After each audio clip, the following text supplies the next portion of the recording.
നമ്മുടെ മനസ്സിലെ വേദന തുറന്നു പറയാൻ ശ്രമിക്കുമ്പോൾ അതൊരു വഴക്കായി മാറുന്നതാണ് ജീവിതത്തിലെ ഏറ്റവും വലിയ വേദന. നമ്മൾ ഒരാളോട് മനസ്സ് തുറക്കുമ്പോൾ കുറ്റപ്പെടുത്തുകയല്ല വേണ്ടത്, സഹായം ചോദിക്കുന്നതിനുള്ള ഒരു ശ്രമമാണ്. പക്ഷെ പലപ്പോഴും ആരും അതങ്ങനെ കാണാറില്ല. നമ്മൾ പറയുന്നത് കേൾക്കുന്നതിന് പകരം അവരതൊരു ആരോപണമായി കേൾക്കും. അപ്പോൾ നമ്മൾ പറഞ്ഞ വേദന അവർക്ക് മുന്നിലൊരു വഴക്കായിട്ട് മാറും അല്ലേ? അവിടെ നിന്നാണ് എല്ലാം തുടങ്ങുന്നത്. മനസ്സ് തുറന്നയാൾ പ്രതിയായിട്ട് മാറി, വേദന പറഞ്ഞയാൾ തെറ്റുകാരനായിട്ട് തോന്നി.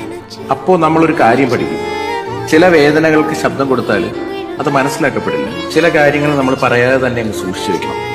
കാരണം നമ്മുടെ വേദന കേൾക്കാൻ ചിലർക്ക് സമയം ഉണ്ടാവില്ല. പക്ഷെ നമ്മളെ കുറ്റപ്പെടുത്താനും തെറ്റുകാരനായി ചുമത്താനും അവർക്ക് ഒരുപാട് സമയമുണ്ട്. അതുകൊണ്ടാണ് ഒരു ഘട്ടത്തിന് ശേഷം പലരും മിണ്ടാതിരിക്കുന്നത്. അവർക്ക് വേദന ഇല്ലാഞ്ഞിട്ടൊന്നുമല്ല, പക്ഷെ ഒരു വേദന പറഞ്ഞാൽ പിന്നീട് വീണ്ടും ഒരു വേദനയാകുമെന്ന് അറിയാവുന്നതുകൊണ്ട്. ഒരാളുടെ മൗനം പലപ്പോഴും ശാന്തിയൊന്നുമല്ല, അത് നൂറുകണക്കിന് വാക്കുകളുടെ മനസ്സിലാക്കപ്പെടാതെ പോയ ശബ്ദം മാത്രം.